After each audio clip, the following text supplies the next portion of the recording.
எல்லோருக்கும் வணக்கம் நேயர்களே. இந்த வீடியோவில் பார்த்தீங்கன்னா ரொம்பவே அதிர்ச்சிகரமான விஷயத்தை பற்றி தெரிந்து கொள்ளப் போகிறோம். இந்த ஒரு குறிப்பிட்ட விஷயம் மிக பெரும் அளவுக்கு பரபரப்பை சோசியல் மீடியாக்களில் ஏற்படுத்தியிருக்கு.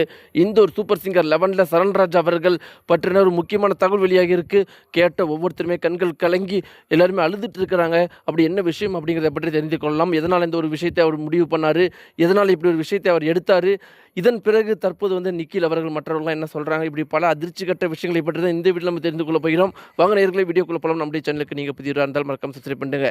நேயர்களே, சூப்பர் சிங்கர் 11 எந்த அளவுக்கு வெற்றிகரமாக நடந்து முடிஞ்சிருச்சு அப்படிங்கிறது நம்ம எல்லாருக்குமே தெரியும். இது வரைக்கும் பார்த்தீங்கன்னா வரலாறு காணாத அளவுக்கு இந்த சூப்பர் சிங்கர் 11 அதிகப்படியான வியூஸை வந்து பெற்றுச்சு. இதற்கான காரணம் யாருன்னா முழுக்க முழுக்க சரண்ராஜ் அப்படிங்கிறது நான் சொல்லலை, விஜய் டிவி அவர்களே சொல்லியிருக்கிறாங்க. அதாவது சரண்ராஜ் அவர்கள் எப்போ மைக்கெல்லாம் பிடிக்கிறாரோ அப்போ வந்து வியூஸ் வந்து உச்சத்தை தொடும். அப்படி உச்சத்தை தொடர்றதுக்கு ஒரே ஒரு காரணம் சரண்ராஜுடைய அந்த மண் வாசனை கடந்த அந்த பாட்டு தான். ஆனால் நிக்கில் தான் ஃபஸ்ட்டு வந்து பெற்றிருப்பார். அது உண்மையாலும் வந்து அதிர்ச்சிகரமான விஷயம் தான். ஆனால் அப்படி நடந்ததுக்கான முக்கியமான ஒரு சயின்டிஃபிக் ரீசன் இருக்குது.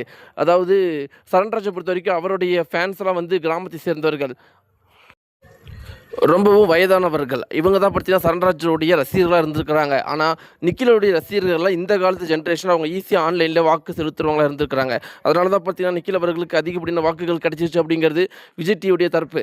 என்னதான் விஜய் டிவி தரப்பு இப்படி சொல்லியிருந்தாலும் பார்த்தீங்கன்னா சரண்ராஜ் அவர்கள் 2வது இடத்து போனது மிகப்பெரும் அளவுக்கு அதிர்ச்சி சோசியல் மீடியாவுக்குள்ளே ஏற்படுத்திருச்சு அப்படிங்கிறதுல எந்த ஒரு மாற்று கருத்துமே கிடையாது. எல்லாருமே மிகப்பெரும் அளவுக்கு கோவத்தில் இருந்தாங்க. சரண்ராஜ் அவர்களுக்கு எதனால் 2வது இடத்தை கொடுத்தீங்க, சரண்ராஜ் அவர்களுக்கு முதல் இடம் தான் வரணும் அப்படின்னு சொல்லிட்டு கோவத்தில் இருந்தாங்க. எல்லாருமே வந்து நிக்கில் அவர்களே தவறாக பேச ஆரம்பிச்சிட்டாங்க. நிக்கில் அவரை ஏமாற்றிட்டான், பாட்ஸ் வச்சு ஓட்டு போட்டு ஜெயிச்சிட்டான், இதெல்லாம் ஒரு பொழப்பான்னு சொல்லிட்டு எல்லாருமே பேச ஆரம்பிச்சிட்டாங்க. அதன் பிறகு பார்த்தீங்கன்னா சரண்ராஜ் அவர்கள் ஒரு விஷயத்த சொன்னார். யாருடைய வெற்றியை பார்த்து தப்பாக பேசாதீங்க, ஒருத்தன் கஷ்டப்பட்டால் மட்டும்தான் வெற்றி அடைய முடியும். அப்படிப்பட்ட ஒரு கஷ்டத்தை சரண்ராஜ் நிக்கில் அவர்கள் பண்ணதுனால தான் இன்றைக்கி அவன் ஜெயிச்சிருக்கிறான். நான் இன்னும் கடுமையாக உழைக்கணும், அப்போ அது மட்டும்தான் உண்மையை தவிர நிக்கிலுடைய வெற்றி யாரும் தவறாக பேசாதீங்கன்னு சொல்லிட்டு சரண்ராஜ் அவர்கள் என்னைக்கு சொன்னாரோ அன்னையிலேருந்து நிக்கில் அவர்களை யாரும் தவறாக பேசுவதில்லை.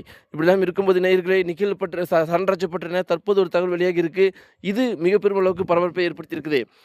அந்த ஒரு குறிப்பிட்ட தகவல் என்ன இருக்குது அப்படின்னு பார்த்தீங்கன்னா, என்னதான் சரண்ராஜ் அவர்கள் இந்த அளவுக்கு நிக்கிலுக்கு சப்போர்ட் பண்ணி தான் 2வது இடத்துக்கு வந்தது மிகப்பெரும் அளவுக்கு சோகத்தை ஏற்படுத்தவில்லை அப்படிங்கிற மாதிரி அவர் சொல்லியிருந்தாலும், சரண்ராஜ் அவர்கள் எப்பயுமே பார்த்தீங்கன்னா ரொம்பவே சந்தோஷமாக தான் இருக்கிற இடத்துல ரொம்பவே ஜாலியாக எல்லாத்தையுமே கலகலன்னு வச்சுட்டு இருக்கிற நபரம். இந்த ஃபங்க்ஷனில் 2வது இடத்துக்கு வந்ததுலேருந்து சூப்பர் சிங்கருடைய 11 ஃபைனலில் 2வது இடத்துக்கு வந்ததுலேருந்து கடைசி ஒரு வாரம் பார்த்தீங்கன்னா வந்து யாருக்கிட்டையும் வந்து பேசாமல் அமைதியாகவே இருந்திருக்கிறாராம்.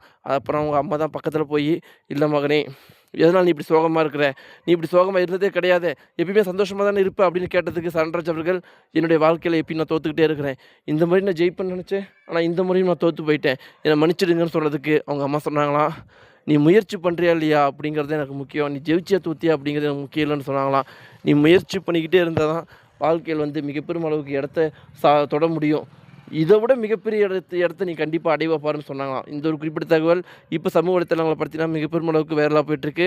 நேயர்களே, இந்த தகவலை பற்றின உங்களுடைய கருத்தில் கீழே கமெண்ட்ஸில் மறக்காமல் தெரிவிங்க. நன்றி.